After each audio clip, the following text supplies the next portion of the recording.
2026 சட்டமன்ற தேர்தல் நெருங்கும் நிலையில் தமிழகத்துல அரசியல் களம் சூடுபிடித்திருக்கிறது.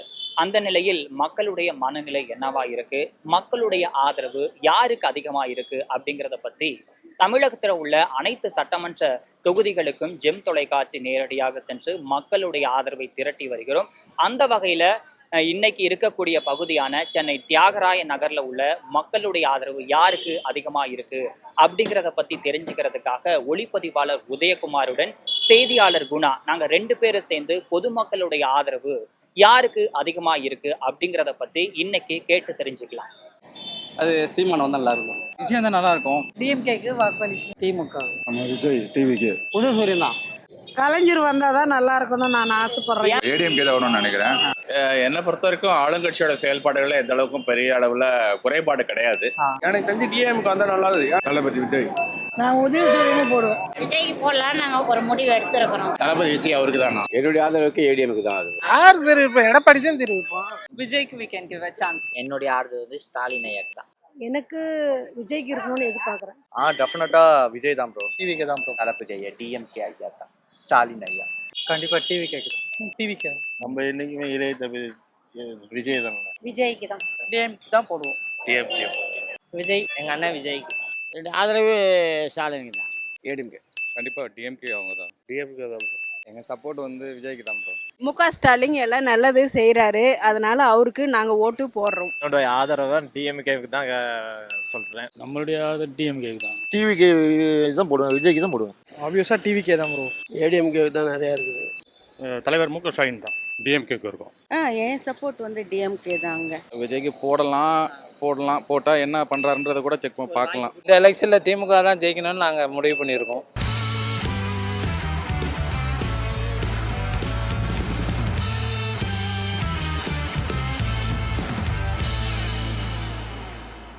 சரி, இப்ப யார் புதுசா வந்தா நீங்க நல்லா இருக்கும்னு எதிர்பார்க்குறீங்க?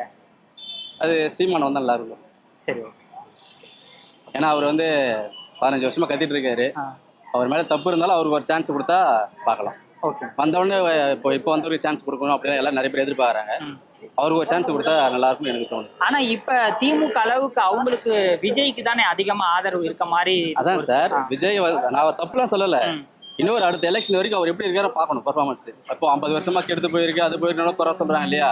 இன்னொரு 5 வருஷம் பார்க்கட்டும். 5 வருஷம் அவர் வந்து அவர் தளபதியில் இருக்கிற அந்த கட்சியில் இருக்கிறவங்க எல்லாரும் மக்களுக்கு என்ன பண்றாங்க, எந்த அளவுக்கு குரல் கொடுக்குறாங்க, அவர் என்ன பண்றாரு, ஒரு 5 வருஷம் இருக்கட்டும். அதுக்கப்புறம் அவனை சான்ஸ் கொடுத்தோம். இப்போ இதுக்கு முன்னாடி ஒரு 15 வருஷமா கத்திட்டு இருக்காரு இல்லையா, அவர் மேல தப்பு கூட எதாவது இருக்கட்டும், அவருக்கு ஒரு சான்ஸ் கொடுத்தா நல்லா இருக்கும்னு எனக்கு தோணுது. சரி. ஆனா வந்து நான் இப்ப சொல்றேன் இல்லையா, அவருக்கு நான் என்னுடைய ஓட்டான்னு சொல்லிட்டு நான் டிசைட் பண்ண மாட்டேன். என்னுடைய ஓட்டு எடுத்து அந்த டைம் மாதிரி தான். விஜய் தான் நல்லா இருக்கும். இதுக்கு ஏன்னா ஒரு சேஞ்ச் இருக்கணும். 5 இயர்ஸா என்ன ஸ்டாலின் தான் இருக்காரு. ஓகே, இது வரைக்கும் ஓகே நல்லா தான் பண்ணியிருக்காரு. இதுக்கப்புறமா ஒரு சின்ன சேஞ்ச் வரணும்னா வேற யாராவது வரலாம். அவரும் வரலாம், ஆனா ஒரு சேஞ்ச் இருக்கட்டும். ஏன் விஜய் வரணும்னு நினைக்கிறீங்க? அவர் இது வரைக்கும் சொன்னதெல்லாம் வந்து 8 சவரம் ஒரு சவரம் ஃப்ரீயா தரேன், சின்ன 2,000 தர சொல்லியிருக்காரு. ஸோ ஓகே, தராராம் பார்ப்போம், சேஞ்ச் இருக்கா பார்ப்போம். எதனாலன்னு தெரிஞ்சுக்கலாமா? எதனால இப்ப நல்ல நிறைய சலுகை பண்ணியிருக்காங்க. பெண்களுக்கு தான் நிறைய சலுகைகள் கிடைச்சிருக்கு. திரும்பவும் அது தொடரணும். டிஎம்கேக்கு தான் வாக்களிக்கும். புதுசா யார் வந்தா நல்லா இருக்கும்னு எதிர்பார்க்குறீங்க? அது இங்க டிஎம்கே தான் வரணும்னு சொல்றேன். அப்புறம் எது புதுசா ஒருத்தர் எதுக்கு வரணும்? சரி, ஓகே. இருக்கிறவங்களே இருக்கிறதே போதும். அப்போ உங்களுடைய ஆதரவுக்கு டிஎம்கே தான். டிஎம்கே தான். சரி, ஓகே. எதனால திமுகவுக்கு வாக்களிக்கிறீங்கன்னு தெரிஞ்சுக்கலாமா? நிறைய வந்து சின்ன படிக்கிற பசங்க, நான் முதல் திட்டம், அந்த பசங்க ஸ்கூல் பசங்களுக்கு நிறைய நலத்திட்டம் எல்லாம் பண்றாங்க. அதனால சரி, இப்போ மகளிருக்கு எல்லாருக்கும் கொஞ்சம் பண்றாங்க. திருப்பி அவங்களே தொடர்ந்தாதான் அதுவும் அந்த கண்டினியூ ஆகும். இப்போ வேற யாராவது வந்தாங்கன்னா அது நின்று போவோம். அது திருப்பி கொலாப்ஸ் ஆகிடும். திருப்பி அவங்களே தொடர்ந்தா கொஞ்சம் திருப்பி அந்த இருக்கிறது ஒன்றும் கொஞ்சம் டெவலப் ஆகும். அது எதனால நான் விஜய் எதிர்பார்க்குறீங்க? புதுசா ஒரு மாற்றம் வந்தா நல்லா இருக்கும்னு நினைக்கிறேன். சரிங்கண்ணா. ஆனா விஜய்க்கு எந்த ஒரு அனுபவமே இல்லைன்னு சொல்றாங்க ஒரு பக்கம். ஏன் விஜய்? யாருமே வந்து அனுபவத்தை வச்சுன்னு யாரும் வர்றது கிடையாது. அரசியல்ல இருந்தவங்க எல்லாருமே அனுபவம் இல்லாததா வந்தாங்க. வந்த பிறகுதான் எல்லாமே கத்துப்பாங்க. சரிங்களா? அதனால இவரை வந்த பிறகு எல்லாத்தையும் தெரிஞ்சுப்பாரு. அதனால இவர் வரத்தை நாங்கள் ஆதரிக்கிறோம். அப்ப உங்களுடைய ஆதரவு விஜய்க்கு தான். ஆமா ஆமா. எதனால உதயசூரியன் சொல்றீங்க? எப்ப உதயசூரியன் தான் வருது, ஏன் திரும்பவும் அதே வரணும்னு நினைக்கிறீங்க? அவர் நல்லா செய்யறாருப்பா. அது சரியா மக்களுக்கு தெரிய மாட்டுது. ஆனா நல்ல மனுஷன் நல்லா பண்ணுவார். உதயநிதி சரி, அவங்க ஃபேமிலியும் சரி. அப்ப உதயசூரியனுக்கு தான் உங்களுடைய ஆதரவு? எப்பயுமே அதுதான். பாரம்பரியம் என்னோட பாரம்பரியம் அதுதான் சரி. டோட்டலாகவே. கலைஞர் வந்தால் தான் நல்லா இருக்கணும்னு நான் ஆசைப்பட்றேன். ஏன் கலைஞர் வரணும்னு நினைக்கிறீங்க? வந்தாக்கா அவங்க பரம்பரையாக ஆண்டவங்க இல்லையா, சரிங்க. பரம்பரையாக ஆண்டவங்கல்ல, அவர் வரணும்னு சொல்லிட்டு நான் ஆசைப்பட்றேன். சரி, ஓகே. எனக்கு இந்த கடையை கலைஞருக்கு நான் பேசுனதெல்லாம் கலைஞர் காதில் விழணும். சாலினிக்கு அண்ணா மன்னிச்சுக்கோ, சாலினி அண்ணா காலில் விழணும். அவர் எனக்கு சொல்லணும், சரிங்க. எனக்கு உதவி அவர் பண்ணணும். நான் விதவி ஆனேன். சரி, எனக்கு விதவி பணம் கூட கிடைக்கல ராஜா. எங்கள் வீட்டுக்காரர் சேர்த்து 8 வருஷம் ஆகுது. எனக்கு விதவி பணமும் கிடையாது. குடும்ப தலைவின்னு 1000 ரூபாய் கொடுக்குறாங்க பாரு, அதுவும் எனக்கு கிடையாது. இந்த வெள்ளாமையில போச்சு பாரு, அதுக்கு 5000 கொடுத்தாங்க பாரு, அந்த துட்டும் எனக்கு வரல. இதெல்லாம் அவருக்கு சொல்லு சாமி. இதெல்லாம் அவருக்கு சொல்லணும். எதனால ஏடிஎம்கே வரணும்னு நினைக்கிறீங்க? அவங்க நீங்க பாஸ்ட் ரெக்கார்ட் பார்த்தாலே 55 வருஷம் அவங்க ஸ்டார்ட் ஆகிருக்கு. ஸோ 35 இயர்ஸ் அவங்க ஆட்சியில் இருக்காங்க. ஸோ ஸ்ட்ரைக் ரேட் பார்த்தீங்கன்னா அவங்களுக்கு அதிகமாக இருக்குது. அண்ட் மக்களுக்கு வெல்ஃபேர் பார்த்தீங்கன்னா அவங்க நல்லாவே பண்ணியிருக்காங்க. ஸோ ஒரு சேஞ்சும் தேவைப்படுது. So and then with NDA கவர்மெண்ட்டோட சேர்ந்து மோடியோட சேர்ந்து கண்டிப்பாக ரொம்ப நல்லா பண்ணுவாங்கன்னு நான் நினைக்கிறேன். ஸோ ஒரு சேஞ்ச் கண்டிப்பாக தேவை. ஒரு ஆன்டி இன்கம்பன்சி ஃபேக்டர் நிறையாவே இங்கே இருக்குது. ஸோ அதனால கண்டிப்பாக ஏடிஎம்கே தான் வரணும்னு நினைக்கிறேன். உங்களுடைய ஆதரவு ஏடிஎம்கே? கண்டிப்பாக. ஏன் அவங்களே தொடர்ந்தா நல்லா இருக்கும்னு எதிர்பார்க்குறீங்க? உங்களுக்கு இப்படி பாயிண்ட் வச்சிருப்பீங்களா இதனால தான்ட்டு? இதனால தான் அப்படிங்கிறதுக்கு பல பாயிண்ட்கள் இருக்கு. ஒன்று வந்து கண்டினியூட்டின்னு பேரு. கண்டினியூட்டின்னா ஒரு செயல் செய்துட்டு வராங்க, அதை பாதியில் நிறுத்தினா புதுசாக வர கவர்மெண்ட் அவங்க செட்டில் ஆகி அவங்க அண்டர்ஸ்டாண்ட் பண்ணிட்டு அவங்க பர்ஃபார்ம் பண்றதுங்கிறது அது ஒரு கேள்விக்குறி தான். ரெண்டாவது பார்த்தீங்கன்னா எதிர்கட்சியா இருக்கிறவங்க இன்னைக்கு வந்தாங்கன்னா அவங்க தனித்து ஆட்சி அமைப்பாங்களா அப்படிங்கறது ஒரு வாக்கியமா கூட அவங்களால சொல்றதுக்கு தைரியம் இல்லை. என்னை பொறுத்தவரைக்கும் தனிப்பட்ட முறையில் நான் அப்சர்வ் பண்ணதில்லை. அட்லீஸ்ட் இங்க திமுக சொல்றாங்க நாங்க ஆட்சிக்கு வந்தா நாங்க தனித்து தான் அமைப்போம், அமைச்சரோட இடம் மற்ற கட்சிகளுக்கு இடம் கொடுக்க மாட்டோம்னு சொல்றாங்க. அந்த அளவுக்கு தைரியம் கூட எதிர்கட்சியில் இருக்கிறவங்களுக்கு இல்லை. இது கண்கூட நம்ம பார்த்துட்டு இருக்கோம். ரெண்டாவது, அது எப்படிப்பட்ட அமைச்சரவை அமையும், எத்தனை பேர் அந்த அமைச்சரோட இருப்பாங்க, எந்தெந்த கட்சிகள் வரும், வந்ததுனாலும் அது செதுரமா இல்லைன்னா நிலைச்சு நிற்குமா, இதெல்லாம் வந்து கேள்விக்குறியா இருக்கு. ஸோ எதிர்கால கண்டினியூட்டிவை மனசுல வச்சுட்டு தான் சொல்றேனே தவிர, இப்ப இதே எதிர்கட்சியில தலைவராக இருக்கிறவர் கொஞ்சம் வலிமை பெற்றவராக இருந்தாருன்னா, இவங்களுடைய செயல்களுக்கு கண்டனம் கொஞ்சம் வலுவா தெரிவித்திருந்தாருனாக்க, இல்லைன்னா எங்க கிட்ட வேற மாற்று முறைகள் இருக்கு இந்த குறைபாடுகளை களையறதுக்கு அப்படின்னு அவர் சொல்லியிருந்தாருன்னா தைரியமா நான் எதிர்கட்சியை தேர்ந்தெடுத்திருப்பேன். ஆனா அவங்க எந்த கேள்விகளுக்கும் ப்ராப்பரான பதில் சொல்லல. நான் ஊழலற்ற ஆட்சி அமைப்போம் அப்படின்னு ஒரு தான் சொல்றாங்களே தவிர வேற எந்த விஷயமும் அவங்க பேச மாட்டேங்கிறாங்க.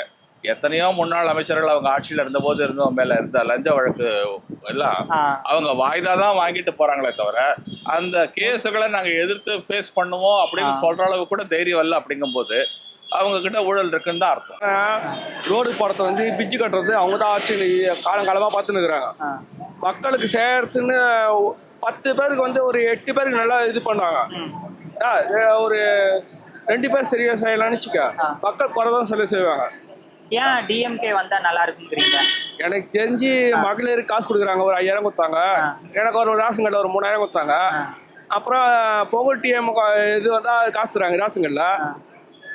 எனக்கு தெரிஞ்சு டிஎம்கே வந்தால் பெஸ்ட்டு. ஏன் விஜயை சூஸ் பண்றீங்க? விஜய் என்ன சொல்றது, விஜய் என்ன பிடிக்கும். சரி வரட்டும் ஒரு வாட்டி. ரசிகரா? விஜய் ரசிகரா? விஜய் ரசிகரும் கிடையாது. நான் ஆரம்பத்துல ஏடிஎம்கே ஓட்டு போட்டிருக்கேன். இந்த வாட்டி விஜய்க்கு. எதனால விஜய் சூஸ் பண்றீங்க? ஒரு நல்ல மனுஷன்.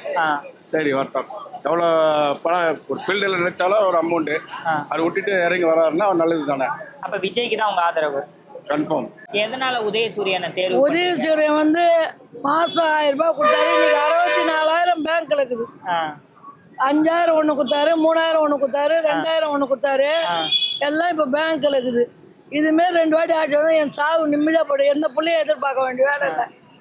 எனக்குன்றல எனக்கு கீழே எவ்வளோ ஜனங்குது. நானாவது ஒரு தொழில் பண்ணுறேன். எனக்கும் கீழே எவ்வளோ ஜனங்க இதை நம்பி இருக்கிறாங்க. நான் மாறாதம் போயிருந்தேன். அந்த மார்க்கெட்டில் எல்லாம் ஃப்ரீ பஸ்ஸில் ஏறி போகுதுங்க. என்னான்னு கேட்டால் காசு வந்ததுமா ஏதாவது வாங்கி வச்சு திண்டிவாரத்தில் போய் வெத்தலை பாக்கு இந்த துண்டை பொண்டெல்லாம் வாங்கின்னு வருதுங்க. ஃப்ரீ பஸ்ஸில் போய் ஃப்ரீயாக வருதுங்க. அந்த ஜனங்களோட மகிழ்ச்சி எவ்வளோ தெரியுமா, அதை நான் பார்த்தேன். அதனால உங்க எல்லாமே உலகத்துல ஆமா இது மாதிரி எந்த கட்சிக்காரும் கொடுத்ததும் கிடையாது, நான் வாங்கினதும் கிடையாது. இந்த வாட்டி தான் இந்த துட்டு நான் அப்படியே கையிலே வாங்காதே போட்டு சொல்லுவேன், பேங்க்ல போட்டுவேன். அப்ப உங்களுடைய ஆதரவு இந்த வருஷமும் திமுக தான். திமுக எந்த வருஷமும் நான் திமுக தான்.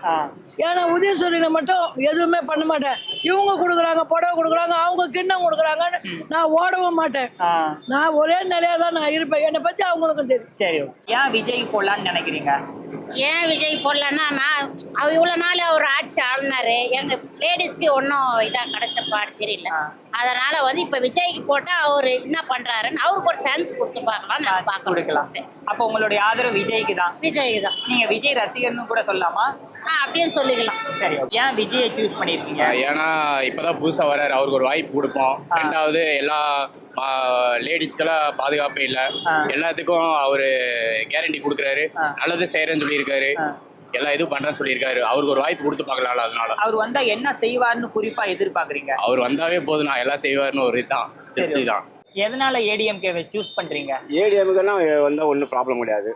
ஏற்கனவே இருந்து நல்லபடியாக ஆட்சி நடத்துறாங்க. அதனால என்னுடைய ஆதரவு ஏடிஎம்கே தான். அவங்க வந்தா என்ன செய்ய விரும்புறீங்க? என்ன செய்வாங்கன்னு? என்ன செய்யலாம், அவர் கொடுக்குற தேர்தல் அறிக்கையை கிளியராக பண்ணி கொடுத்தாங்கன்னா நல்லா இருக்கும். ஆண்களுக்கெல்லாம் இலவச பஸ்ஸு, லேடிஸுக்கு 2000 அது இந்த மாதிரி விஷயங்கள்லாம் கொஞ்சம் வரவேற்பு இருக்கு. அப்போ உங்களுடைய ஆதரவு யாருக்குன்னு சொல்லலாம் இந்த டைம்? கண்டிப்பாக ஏடிஎம்கே தான். ஓகே, கண்டிப்பாக ஏடிஎம்கே தான்.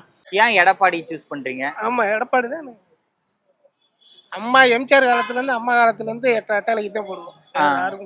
ஏன்னா இவ்வளவு நாள் அவங்க 2 பேருக்கும் நம்ம கொடுத்துட்டோம் சான்ஸ். ஸோ அவங்க பண்ணி முடிச்சிட்டாங்க. இப்போ இவரு வந்து பண்றேன்னு சொல்றாரு, வீல் கிவ் தம் சான்ஸ்ல. அவர் வந்தா என்ன பண்ணுவார்னு எதிர்பார்க்குறீங்க? சென்னையோட டெவலப்மெண்ட்லாம் நல்லாவே இருக்கு. We cannot say anything wrong about that. ரூரல்லாம் வந்து கொஞ்சம் இன்னும் பெட்டர்மெண்ட், ரோட்ஸ் எல்லாம் நல்லா இருந்ததுன்னா இன்னும் நல்லா இருக்கும். ஸோ ஓவராலாவே ஒரு growth ஆஃப் தி தமிழ்நாடு தான் நம்ம எதிர்பார்க்குறோம், வேற ஒன்று. அப்போ உங்களுடைய ஆதரவு டிவிகேக்கு தான். டெஃபினெட்லி. Okay, thank you. எதனால அவரை சூஸ் பண்றீங்க? எதனாலனா வந்து எங்களுக்கு திருநங்கைகளுக்கு நிறைய செஞ்சிருக்காரு. அப்புறம் வந்து அவங்களுடைய ஆட்சியில வந்து நிறைய நலத்திட்ட உதவிகள், நிறைய மக்களுக்கு நல்லதெல்லாம் நிறைய பண்ணிட்டாங்க எனக்கு தெரிஞ்சு. அப்போ உங்களுடைய ஆதரவு திமுகக்கு தான். ஆமா. ஏன் விஜய் வந்தா நல்லா இருக்கும்? இல்ல, ஒரு புதுசா ஒரு மாற்றம் வரணும்னு எதிர்பார்க்கணும். விஜய் ரசிகராங்க? இல்ல விஜய் ரசிகர் இல்ல, பட் புதுசா இருந்தா நல்லா இருக்கும். ரொம்ப வருஷமா இங்க இருக்காங்கல்ல, ஒரு புது ஜெனரேஷன் வந்தா வேற மாதிரி டிஃப்ரெண்டா கிடைக்கும்ல, எதிர்பார்க்குறோம், வேற ஒன்றும். ஏன் ப்ரோ விஜயை தேர்வு செய்றீங்க? இவ்வளோ நாள் வந்து ஏடிஎம்கே டிஎம்கே அவங்க வந்திருந்தாங்க. ஸோ அவங்களுக்கு நிறைய நம்ம ஓட்டு போட்டு பார்த்துட்டோம். ஸோ எனக்கு வந்து இப்போ புதுசாக யாராவது ஒருத்தவங்க வந்தால் நல்லா இருக்கும் அப்படின்றது தோணுது. ஸோ அதனால விஜய்க்கு நான் ஓட்டு போடுறேன். அப்போ இந்த தேர்தலில் டிவிகே தான்? கண்டிப்பாக ப்ரோ. விஜய் ரசிகரா? ஆமாம் ப்ரோ. ஓகே. 75 இயர்ஸாக ஏடிஎம்கே டிஎம்கே தான் இருக்காங்க. ஒரு சேஞ்சுக்கு அவங்க 2 பேர்ல இல்லாமல் வேறு யாராவது புதுசாக யாராக இருந்தாலுமே கொடுத்துருப்போம். இப்போ விஜய்ன்றதுனால கொடுக்கலாம், ஆதரவு கொடுக்கலான்னு இருக்கோம். ஏன்னா ஏதாவது சேஞ்சஸ் ஏதாவது தெரிஞ்சாதான் ஏதாவது தெரிய வரும். ஏன்னா இவங்க என்னென்ன பண்ணிட்டு இருக்காங்கன்றது இன்ஸ்டால ஃபீட்ல எல்லாரும் பார்த்துட்டு தான் இருக்கும். ஏன் அவர் வரணும்னு எதிர்பார்க்க? ஏன் அவர் வரணும்? எங்களுக்கு திருநங்கைன்னு அவரோட அப்பா தான் எங்களுக்கு பேர் வச்சாரு. அது எல்லாமே திருநங்கைக்கு நிறைய நலத்திட்ட உதவி செஞ்சாரு, திருநங்கை வாழ்வாதாரத்துக்கு இது பண்ணாரு. இப்போ எங்களுக்கு மத்திய அரசால எங்களுக்கு ஒரு மசோதா வந்து எங்களுக்கு எதிர்ப்பான ஒரு மசோதா ஒன்று வந்திருக்கு. அதுக்கும் அவர் வந்து இந்த தேர்தல் நேரத்தில் அவர் வந்து எங்களுக்கான ஒரு எதிர்த்து குரல் கொடுக்குறாரு. அதனால எங்களுக்கு அவர் தான் வேணும். அப்ப இந்த தேர்தலில் டிஎம்கே தான் கண்டிப்பா வேணும், அவர் தான் வேணும். எதனால டிவிகே சூஸ் பண்றீங்க? ஏன்னா அவங்க பாலிசிஸ்லாம் மக்களுக்கு ரொம்ப கனெக்டிவா இருக்கு. சில பேர்ல கொள்கையை மட்டும் பேசிட்டு பேரளவில் எதுவும் செய்ய மாட்டாங்க. அடிப்படையில் நமக்கு நிறைய மாற்றம் வேணும்ல. டாய்லெட் பத்தி, கேர்ள்ஸ் டாய்லெட் முறை கொண்டு விஜய் சார் நோட் பண்ணி அதை நம்மளோட பேசிக்ஸ் ப்ராப்ளம் அதெல்லாம் நோட் பண்ணி அவங்க பேசும்போது கொஞ்சம் இம்ப்ரெசிவா இருக்கு. நம்ம எப்பவுமே மேடை பேச்சோட நிறுத்திட்டு அங்க களத்துல எதுவுமே பண்ணாதவங்களோட ப்ராப்பரா நம்ம கஷ்டம் என்னமோ அடிப்படையிலேருந்து அதை பூர்த்தி பண்ணிட்டு வர்றாங்க. அதனால எனக்கு டிவிகே ரொம்ப. எதனால டிவிகே சூஸ் பண்றீங்க? ஏன்னா இப்போ இருக்கிறது வந்துட்டு எதுவுமே சரியில்லை ப்ரோ. நிறைய பார்த்தாச்சு, எந்த ஒரு இதுவும் சரியாவே யாரும் பண்ற மாதிரி எதுவுமே இல்லை. சரி, இப்போ வராங்க, அடுத்தது வராங்க, பார்க்கல எப்படி பண்றாருன்னு. இப்போ விஜய் வரனால நீங்க இவர் பண்ணா இந்த விஷயம் நல்லா இருக்கும் அப்படின்னு ஒரு எதிர்பார்ப்பு வச்சிருப்பீங்களா? அப்படின்னா என்ன விஷயத்த சொல்லுவீங்க? ஒன்றும் இல்லை ப்ரோ, எல்லாமே மாறினா நல்லா இருக்கும். எதுவுமே இப்போ இருக்கிறது எதுவுமே சரியில்லை தான் ஓப்பனா சொல்றது பார்த்தேன். எல்லாமே சேஞ்ச் பண்ணா நல்லா இருக்கும். ஏன் விஜய்க்குன்னு எதிர் சொல்றீங்க? நம்மளுக்கு ஒரு நல்ல ஒரு வாய்ப்பு கிடைக்கணும்னா விஜய்க்கு தான் ஓட்டு போடணும். அவர் வந்தாருன்னா இதெல்லாம் செஞ்சா நல்லா இருக்கும்னு எதிர்பார்ப்பீங்களா? அப்படின்னா என்ன சொல்லுவீங்க? எல்லாம்னா பசங்க படிப்பு, ஒரு பசங்க படிச்சுட்டு வேலை இல்லாம இருக்கிறது. இப்ப நம்மளது லைஃப் போயிடுச்சு, வருங்கால பசங்க லைஃப் வேணும் இல்லையா? அதனால அவர் வரணும்னு நினைக்கிறேன். ஏன் விஜய் ரசிகரா நீங்க? ரசிகர் தான் சின்ன வயசுலேருந்து. ஏன்னா இப்போ இருக்கிற காலகட்டத்தில் பார்த்தீங்கன்னா நிறைய பேர் வந்திருக்காங்க. ஏடிஎம்கேவும் 5 வருஷம் ஆழ்ந்துட்டாங்க, டிஎம்கேவும் ஆழ்ந்துட்டாங்க. சரி இந்த தடவை விஜய் கொடுத்து பார்க்கலாம். ஏன்னா மாற்றம் கண்டிப்பாக எனக்கு தெரிஞ்சு வரும்னு நான் நினைக்கிறேன். அதுக்கோசம் வந்துட்டு விஜய்க்கு ஓட்டு போடலாம். அவர் வந்தா என்ன செய்வாருன்னு முக்கியமா எதிர்பார்க்குறீங்க? பெண்களுக்கு பாதுகாப்பு கிடைக்கும். அதுக்கப்புறம் வந்துட்டு ஊழல் இல்லாத ஆட்சி கிடைக்கும். அதுக்கப்புறம் வந்துட்டு அதுதான் கொஞ்சம் நாடு திருந்தோம். அப்போ உங்களுடைய ஆதரவு விஜய்க்கு தான். விஜய். ஏன் விஜய் சூஸ் பண்றீங்க? ஏற்கனவே ஏடிஎம்கே ஆட்சியை பார்த்துட்டேன், டிஎம்கே ஆட்சியை பார்த்துட்டேன், இவங்க பண்ணுற ஊழலெல்லாம் பார்த்துட்டேன். இவர் இப்போ ஃப்ரெஷ்ஷாக வர்றாரு, இவர் என்ன பண்ணுறாரு, ஒரு சான்ஸ் கொடுத்து பார்ப்போம். அவர் வந்து இந்த திட்டம் பண்ணா நல்லா இருக்கும் அப்படின்னா என்ன திட்டத்தை சொல்லுவீங்க? அதாவது பெண்களுக்கு பாதுகாப்பு கொடுக்கணும், முதியோருக்கு பாதுகாப்பு கொடுக்கணும், பிளாட்ஃபார்மில் இருக்கவங்களுக்கு ஃபஸ்ட்டு வீடு கொடுக்கணும். அரசாங்க ஊழியருக்கெல்லாம் வீடு கொடுக்குறதுலாம் கிடையாது, கொடுக்கக்கூடாது, கொடுக்கக்கூடாது. இலவசமாக தங்கக்கூடாது. இந்த இது வேலை முடிகிறது தங்குறதுக்கு இடம் கொடுக்கல, ஹவுசிங் கோட்டாஸ் அதுவும் இருக்கக்கூடாது. அந்த மாரி அவங்க எல்லாரும் அப்புறப்படுத்தி அவங்களாம் காசு இருக்குது, வசதி இருக்குல்ல, அவங்களாம் அவங்க சொந்த வீட்டில் இருந்துட்டு போகலாமே. அப்போ வீடு இல்லாத ரோட்டில் இருக்கிறவனுக்கு அந்த ஹவுசிங் யூனிட் ஏன் கொடுக்கக்கூடாது? படிச்சு வந்தாதான் அந்த மாதிரி ஃப்ரீ ரூம் அப்படின்லாம் சொல்றாங்க. அப்படின்னு சொல்லலையே, படிக்கணும் தான் இவர் சொல்றாரு. படிப்புக்கு முக்கியத்துவம் கொடுக்கணுங்கிறாரு. நம்மால் படிக்க விடாம நம்ம கவர்மெண்ட் ஸ்கூலை வந்து மட்டம் தட்டி நம்ம மக்களை வந்து முட்டாளாக்கி வச்சுட்டாங்க. இவர் வந்து அறிவு கொண்ட திறக்கிறேன்னு சொல்றாரு. அது என்ன தப்பு? தாராளமாக அவர் திறக்கலாம். அதுக்கு மக்கள் சப்போர்ட் பண்ணுறாங்க, நாங்களும் அதான் எதிர்பார்க்குறோம். முதல்ல அவர் வந்தார்னா முதல்ல கையெழுத்தை நான் எதிர்பார்க்குறது பிளாட்ஃபார்மில் இருக்கக்கூடிய வீடு இல்லாதவனுக்கு வீடு, கவர்மெண்ட்டில் இருக்கிற ஒர்க் பண்ணுறவனுக்கு வீடு கிடையாது அப்படிங்கிற ஒரு சிஸ்டத்தை அவர் முதல்ல அரங்கட்டணும். பெண்களுக்கு பாதுகாப்பு கண்டிப்பாக கொண்டு வரணும். ரவுடிசம் சுத்தமாக இருக்கக்கூடாது. அப்போ உங்களுடைய ஆதரவு டிவிக்கே தான், அதில் மாற்றமே இல்லை. என் பையன் நான் அவனுக்கு போடாமல் வேறு யாருக்கு போடுவேன். நன்றி.